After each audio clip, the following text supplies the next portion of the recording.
اعوذ باللہ من الشیطان الرجیم بسم اللہ الرحمن الرحیم اللہم صلی علی محمد وعلی آل محمد کما صلیت علی ابراہیم وعلی آل ابراہیم انک حمید مجید۔ فضائل اعمال، پیج نمبر 742، فضائل رمضان۔ حضور صلی اللہ علیہ وسلم کا ارشاد ہے کہ روزہ آدمی کے لیے ڈھال ہے جب تک اس کو پھاڑ نہ ڈالے۔ ڈھال ہونے کا مطلب یہ ہے کہ جیسے آدمی کا ڈھال سے اپنی حفاظت کرتا ہے اسی طرح روزے سے بھی اپنے دشمن یعنی شیطان سے حفاظت ہوتی ہے۔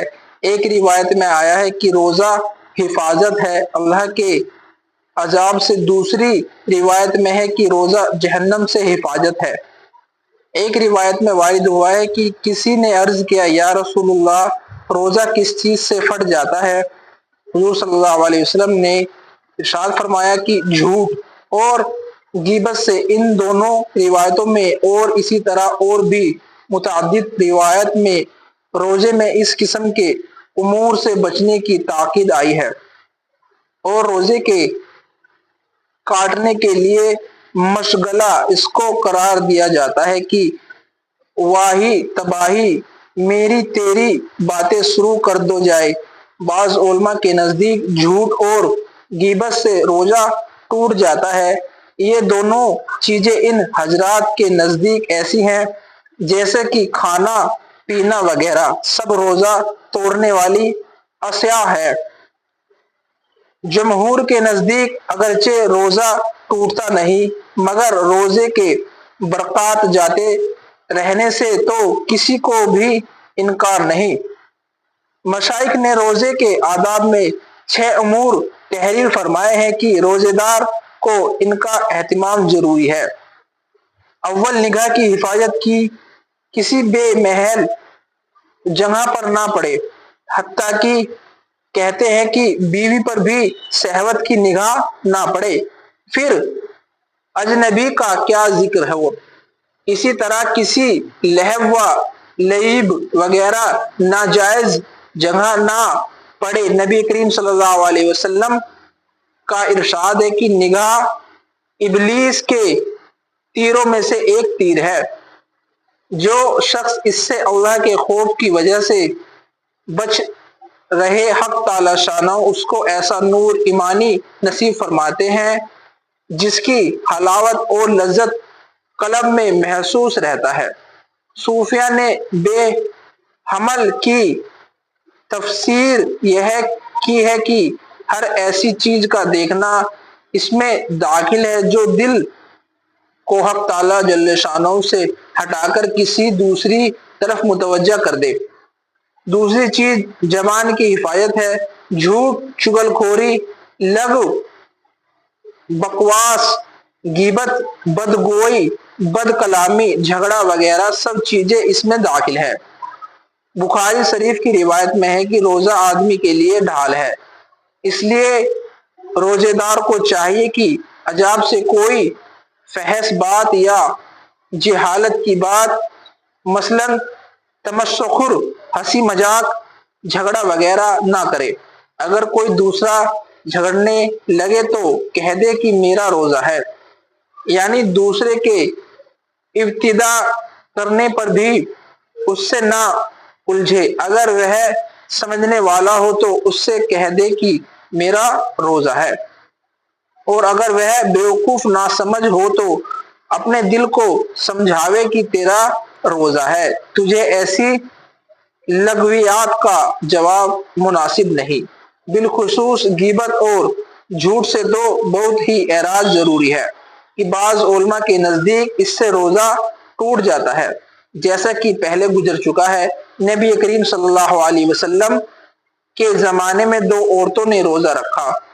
روزے میں اس شدت سے بھوک لگی کہ ناقابل برداشت بن گئی، ہلاکت کے قریب پہنچ گئی۔ صحابہ رضی اللہ تعالیٰ عنہ نے نبی کریم صلی اللہ علیہ وسلم سے دریافت کیا تو حضور صلی اللہ علیہ وسلم ایک پیالہ ان کے پاس بھیجا اور ان دونوں کو اس میں کے کرنے کا حکم فرمایا۔ دونوں نے کی تو اس میں گوشت کے ٹکڑے اور تازہ کھایا ہوا خون نکلا۔ لوگوں کو حیرت ہوئی تو حضور صلی اللہ علیہ وسلم نے ارشاد فرمایا کہ انہوں نے حق تعالی شانہ کی حلال روزی سے تو روزہ رکھا اور حرام چیزوں کو کھایا کہ ان دونوں عورتیں لوگوں کی غیبت کرتی رہی۔ اس حدیث سے ایک مضمون اور بھی مسترح ہوتا ہے کہ غیبت کرنے کی وجہ سے روزہ بہت زیادہ معلوم ہوتا ہے، حتیٰ کہ وہ دونوں عورتیں روزے کی وجہ سے مرنے کے قریب ہو گئی۔ اسی طرح اور بھی گناہوں کا حال ہے، اور تجربہ اس کی تائید کرتا ہے کہ روزے میں اکثر متقی لوگوں پر ذرا بھی اثر نہیں ہوتا اور فاسق لوگوں کی اکثر بری حالت ہوتی ہے۔ اس لیے اگر یہ چاہے کہ روزہ نہ لگے تب بھی اس کی بہتر صورت یہ ہے کہ گناہوں سے اس حالت میں احتراز کرے، بالخصوص غیبت سے، جس کو لوگوں نے روزہ کاٹنے کا مشغلہ تجویز کر رکھا ہے۔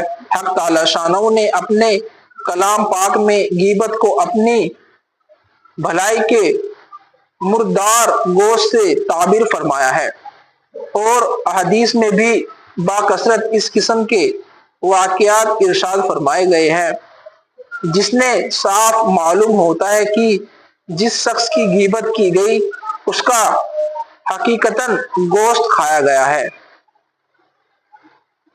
نبی کریم صلی اللہ علیہ وسلم نے ایک مرتبہ چند لوگوں کو دیکھ کر ارشاد فرمایا کہ دانتوں میں کھلال کرو۔ انہوں نے عرض کیا کہ ہم نے تو آج گوشت چکھا بھی نہیں۔ حضور صلی اللہ علیہ وسلم نے فرمایا کہ فلاں شخص کا گوشت تمہارے دانتوں کو لگ رہا ہے۔ معلوم ہوا کہ ان کی غیبت کی تھی۔ اللہ تعالیٰ نے حفظ میں رکھے کہ ہم لوگ اس سے بہت غافل ہیں۔ عوام کا ذکر نہیں، خواص مبتلا ہے۔ ان لوگوں کو چھوڑ کر جو دنیا دار کہلاتے ہیں، دینداروں کی مجالس بھی بالعموم اس سے کم خالی ہوتی ہے۔ اس سے بڑھ کر یہ ہے کہ اکثر اس کو غیبت بھی نہیں سمجھا جاتا کہ اگر اپنے یا کسی کے دل میں کچھ کھٹکا بھی ہو تو اس پر اظہار واقعہ کا پردہ ڈال دیا جاتا ہے۔ نبی کریم صلی اللہ علیہ وسلم سے کسی نے دریافت کیا کہ غیبت کیا چیز ہے؟ حضور صلی اللہ علیہ وسلم نے فرمایا کہ کسی کی پس پشت پیٹھ پیچھے ایسی بات کرنی جو اسے ناگوار ہو۔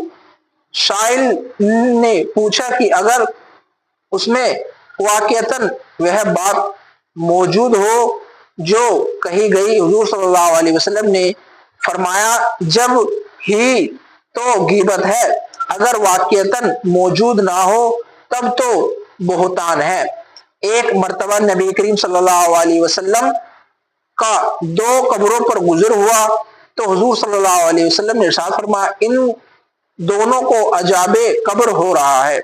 ایک کو لوگوں کی غیبت کرنے کی وجہ سے، دوسرے کو پیشاب سے اہتمام نہ کرنے کی وجہ سے۔ حضور صلی اللہ علیہ وسلم کا ارشاد ہے کہ سود کے 70 سے زیادہ باب ہے، سب سے سہل اور ہلکا درجہ اپنی ماں سے جنا کرنے کے برابر ہے، اور ایک درہم سود کا 35 جنا سے زیادہ سخت ہے، اور بدترین سود اور سب سے زیادہ خبیث ترین سود مسلمان کی آبرو ریزی ہے۔ احادیث میں غیبت اور مسلمان کی آبرو ریزی پر سخت سے سخت وعید آئی ہے۔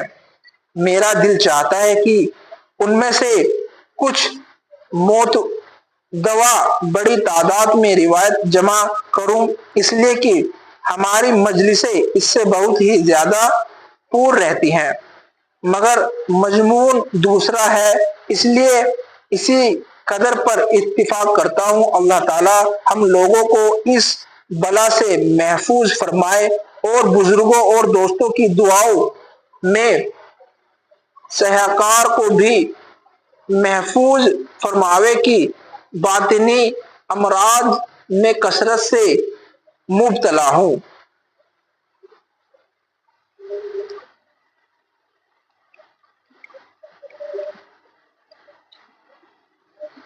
ربنا آتنا فی الدنیا حسنہ فی الآخرۃ حسنۃ وقنا عذاب النار۔ دعاؤں کو سیکھو بھائی۔